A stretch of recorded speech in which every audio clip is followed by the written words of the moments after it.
Dans les colonnes du dernier numéro de Paris Match, de nouvelles révélations ont été faites sur la manière dont Julien Clerc a appris la mort de son frère Gérard Leclerc, mais également sur sa réaction à l'annonce de la triste nouvelle. La vie ne sera plus jamais la même pour Julien Clerc. Le 15 août dernier, il a tragiquement perdu son frère, le journaliste Gérard Leclerc, dans un crash aérien.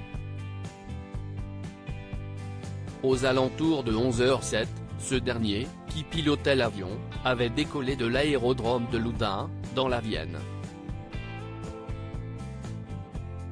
Il était convenu qu'il arrive une heure plus tard à La Baule, en Loire-Atlantique, où il devait assister 2 jours plus tard à un concert donné par son frère. Mais après un dernier contact avec la tour de contrôle de Nantes à 11h32, le proche collaborateur de Pascal Praud n'a plus jamais donné signe de vie. Quelques heures plus tard, les débris de l'engin dans lequel il se trouvait, avec à son bord Michel Monory et une amie, ont été retrouvés parsemés. L'un des premiers à avoir été averti de la mort de Gérard Leclerc n'est autre que Paul Melun, un de ses proches amis, qui l'attendait sur le tarmac à La Baule.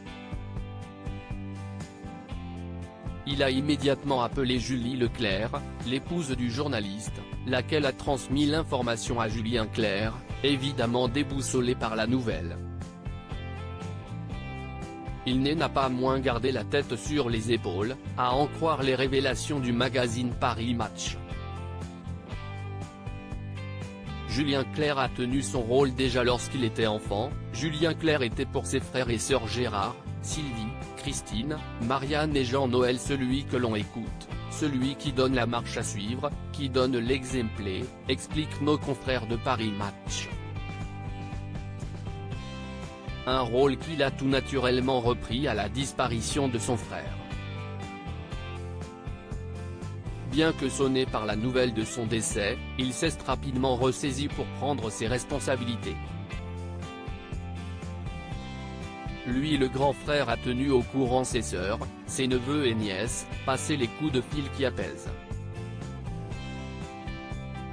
Lui le pudique, touché en plein cœur, ne voulait pas se laisser gagner par la douleur ou la tristesse. Chef d'un clan recomposé, il se devait de tenir son rôle, explique le magazine dans son dernier numéro. Le temps du deuil viendra plus tard.